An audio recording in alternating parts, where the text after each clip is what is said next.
Classification of accounts इसकी series का आज थर्ड पार्ट है। थर्ड पार्ट में इससे पहले पार्ट 2 पार्ट देते हैं वो एसेट्स हैं। थर्ड पार्ट में अब हम स्टार्ट करते हैं क्योंकि पांचों अकाउंट्स हमने डिफाइन करने हैं, assets, liability, capital, revenue and expenses. तो अब नंबर 2 पे है लायबिलिटीज। Liabilities obligations. मैं बता रहा था कि 3 तरह की लायबिलिटीज होती हैं। वैसे अगर देखें इसकी टाइप्स होती हैं करंट लायबिलिटीज और नॉन करंट लायबिलिटीज। अभी हमने यहाँ पर इसके करंट लायबिलिटीज और नॉन करंट लायबिलिटीज को सेपरेट करने की जरूरत नहीं है हमें, ठीक है। वैसे अब लायबिलिटीज ऑब्लिगेशन लास्ट में बताया था कि अब हमारे पास किस तरह की ऑब्लिगेशन होती हैं, किस तरह की लायबिलिटीज होती हैं। फर्स्ट नंबर पे है कि हमने क्या करनी है कि गुड्स खरीदी है क्रेडिट पे और उसकी पेमेंट करनी होगी फ्यूचर में। गुड्स खरीदनी है, अभी पे नहीं किया, उधार पर खरीदनी है तो वो पेमेंट करनी होगी। दूसरे नंबर पे है कि बाज़ वक़्त के कोई हमने लोन वगैरह लिया है तो लोन के लिए साफ ज़रा वो बिजनेस को ज़रूरत पड़ती है तो लोन वापस करना पड़ेगा। और नंबर थर्ड पे है कि क्या करना पड़ेगा हमें, कोई हमने एडवांस क्या किया है, ले लिया है और उसकी हमने सर्विस या वो हमने कोई सील वगैरह अगर करनी है तो वो बाद में करनी होगी, बट वो एडवांस पैसे पहले ले लिया।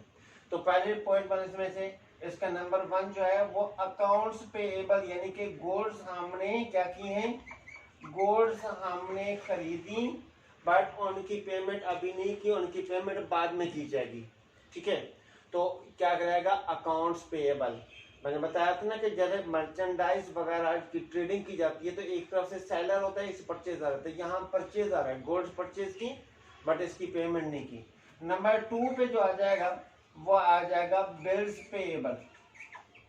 बिल्स पेएबल जैसे बताया था ना कि एसेट्स को डिफाइन करते हुए, क्या चीज डिफाइन करते हुए एसेट्स को, एसेट्स की डिफाइन करते हुए कि मैं बिल ऑफ एक्सचेंज की बात की थी। एक तरफ से मैंने कहा रिसीवर है सेलर और दूसरी तरफ से परचेजर है पेमेंट करने वाला, ठीक है। तो यहाँ पर जो पेमेंट की साइड पे है तो वो लायबिलिटी है कि गुड्स वगैरह परचेज किए हैं, एग्रीमेंट लिखा है, क्योंकि पेएबल अकाउंट्स पेएबल में यहाँ पर कोई एग्रीमेंट, कोई डॉक्यूमेंट्स, कोई ऐसी चीज नहीं है। लेकिन बिल्स पेएबल और तीसरे नंबर पे नोट्स पेएबल की सूरत में भी डॉक्यूमेंट्स आ जाएगा, ठीक है। नोट्स पेएबल यानी कि प्रॉमिस की पेमेंट साइड पे है, प्रॉमिस नोट्स पेएबल। प्रॉमिस के प्रॉमिस नोट लिखा हुआ है, उसकी पेमेंट करनी है तो नोट्स पेएबल हो गया, ठीक।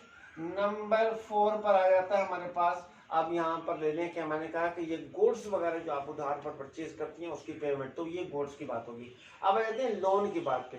लोन अगर शॉर्ट टर्म है, मैंने कहा कि कैटेगरी बाद में करेंगे, लॉन्ग टर्म और शॉर्ट टर्म की, करंट और नॉन करंट की, ठीक है। तो यहाँ पर अगर लोन वगैरह ले लिया है तो शॉर्ट टर्म पे है तो करंट लायबिलिटी में आ जाएगा, और अगर लॉन्ग टर्म पे है लोन, क्योंकि लोन वापस करना होगा तो लॉन्ग टर्म लायबिलिटी में आएगा, उसको अलग लिखा जाएगा बाद में। नंबर 5 पर आ जाते हैं बैंक ओवरड्राफ्ट, यानी कि बैंक से पैसे, बिजनेस का अकाउंट है, क्या है, बिजनेस का अकाउंट है। और बाज़ औक़ात होता है कि बिजनेस के अकाउंट में से पैसे इतने नहीं होते जितना हम अपने चेक पर लिख देते हैं, तो बैंक साहब जरा वो पे नहीं करेगा। अगर उसको जाकर हमने चेक को ड्रा करवाना है, चेक को हमने निकलवाना है, वहाँ पैसे निकलवाने हैं, तो साहब जरा ओवर अमाउंट लिखी हुई है इसकी। जैसे कि एग्जांपल देता हूं कि आपके अकाउंट में 100,000 है बट आपने चेक में लिख लिया कितना, 120,000। इस कंडीशन में अमाउंट अकाउंट में ये पड़ी हुई है बट आपने चेक में ये अमाउंट लिख दी 120, तो उस सूरत में चेक बाउंस हो जाना चाहिए। बट बैंक और बिजनेस के दरमियान में क्या होता है, एक एग्रीमेंट होता है कि इस तरह की अगर कोई कंडीशन हो जाए तो फिर उस कंडीशन में बैंक आपको पे करेगा, और 20,000 ओवर पे किया, क्योंकि अपने अमाउंट बिजनेस की जो है वो 100,000 है तो 20,000 ओवर पे कर दिया, उस सूरत में बैंक ओवरड्राफ्ट हो गया। और जब ओवर पे कर रहा है तो वापस करने पड़ेंगे, और इसकी एक लिमिट होती है, नहीं कि आप अपनी मर्जी से लिखते जाए, नहीं, बैंक एक लिमिट बनाकर देता है, उस लिमिट के अंदर न रहते हुए ओवर लेना पड़ते हैं, ठीक है। तो ये हो गया लोन के। उसके बाद नंबर 6 मैं लिख रहा हूं एडवांस फ्रॉम, कोई कस्टमर है या कोई एडवांस हम सर्विस दे रहे हैं उसके अगेंस्ट में, तो हम एडवांस भी लिख सकते हैं, एडवांस लेना, एडवांस फ्रॉम फला फला, ठीक है। या फिर इसी को हम अनअर्न्ड भी लिख सकते हैं। अगर सर्विसेज बिजनेस है, अनअर्न्ड इनकम, यानी कि ऐसी इनकम जो हमारी इनकम तो नहीं बनी, फ्यूचर में जाकर इनकम बढ़ेगी, तो वो अनअर्न्ड इनकम कहलाएगी। यानी कि जैसे ना हमारी कोई बिल्डिंग है, शॉप है, तो हमने किराए पर दे दिया वो, अब उसके लिए हमने क्या दिया, एडवांस ले लिया है, 5 महीने के 6 महीने के किराया एडवांस ले लिया, तो वो हमारी ऐसी इनकम जो इनकम तो नहीं बनी, बट वो अभी हमारी वो क्या है, लायबिलिटी है, वो रिफंड भी हो सकती है। तो ये वो एडवांस है जिसको हम, तो ये हो गया लायबिलिटीज। ठीक है, उसके बाद लायबिलिटीज के बाद नंबर 3 पर आ जाते हैं हम लोग। लायबिलिटीज के बाद आ जाते हैं capital owner equity. Number 3 capital owners equity, honour equity, capital owners equity. Owners capital owners equity का मतलब है ऑनर्स इक्विटी, ऑनर यानी कि ऑनर की इन्वेस्टमेंट। इसमें सबसे पहले कैपिटल, कैपिटल ऑनर जो पैसे बिजनेस में लगाता है, ऑनर्स जो बिजनेस में पैसे लगाता है, तो वो ऑनर्स की अपनी पर्सनल इन्वेस्टमेंट, तो वो क्या कहलाती है, ओनर इक्विटी, ओनर इन्वेस्टमेंट कहलाती है। ठीक है, और नंबर 2 पे आता है अब इन्वेस्टमेंट, और क्या होगी, अब इन्वेस्टमेंट किस कंडीशन में लगाएगा, वो कैश के रूप में लगाएगा, वो चेक दे देगा, या फिर वो कोई प्रॉपर्टी है वो बिजनेस में शामिल कर देगा, फर्नीचर है वो बिजनेस को दे देगा, गाड़ी है वो बिजनेस को देगा, वो तमाम चीजें जितनी भी अमाउंट की होंगी वो कैपिटल कहलाएगी। वो बिजनेस के लिए तो गाड़ी वाड़ी है, तो वो बिजनेस अपने पास एसेट रिकॉर्ड करेगा कि बिजनेस की गाड़ी आ गई, बट वो सोर्स उसका कौन सा बना है, उसका सोर्स जो है ऑनर, तो ऑनर के अकाउंट में एज ए कैपिटल रिकॉर्ड होगी। ठीक है, उसके बाद आता है ड्राइंग। ये अमाउंट जो ड्राइंग की अमाउंट होती है, ये कैपिटल की अमाउंट को कम कर रही होती है। यानी कि एक ऑनर को अगर पर्सनल पैसों की जरूरत पड़ गई है, तो उसके पास उस वक्त पैसे नहीं है, तो अपनी पर्सनल यूज के लिए वो बिजनेस से कोई छोटी मोटी अमाउंट ड्रॉ करवा लेता है, तो क्या कहलाती है, वो ड्राइंग कहलाती है, और वो कैपिटल की वैल्यू को कम कर रही होती है। ठीक है, ये था नंबर 3। नंबर 4 पे अब आ जाते हैं रेवेन्यूज। रेवेन्यूज में अगर ट्रेडिंग बिजनेस है, तो ट्रेडिंग बिजनेस के लिए सेल्स रेवेन्यू दी। ट्रेडिंग बिजनेस है, ट्रेडिंग का मतलब है गुड्स परचेज करके सेल आउट करना, ट्रेड करना, तो उसके लिए क्योंकि आप ट्रेडिंग कर रहे हैं, तो ट्रेडिंग के लिए आप सेल आपकी इनकम है। गुड्स जो आपने परचेज किए, उस गुड्स परचेज करने का पर्पस ही क्या करना है, सेल करना है, तो वो क्या कहलाएगी, वो आपकी सेल कहलाएगी। ठीक है, उसमें आपकी इनकम और रेवेन्यू भी कह सकते हैं इसको, रेवेन्यू और इनकम एक ही बात है। ठीक, उसके बाद सेल्स के बाद अगर कोई सर्विसेज बिजनेस है, तो वो फिर बिजनेस की कंडीशन पर डिपेंड करता है कि अगर जैसे स्कूल्स, कॉलेजेस, यूनिवर्सिटी, हॉस्पिटल्स ये फीस लेती हैं, तो फीस उनकी इनकम होती है। कंसल्टेशन फीस भी इसी को कह सकते हैं, सर्विसेज फीस भी इसी को कह सकते हैं, सर्विसेज इनकम भी इसी को कह सकते हैं। तो ये इस तरह की आपकी क्या हो सकती है, इनकम हो सकती है। कंसल्टेशन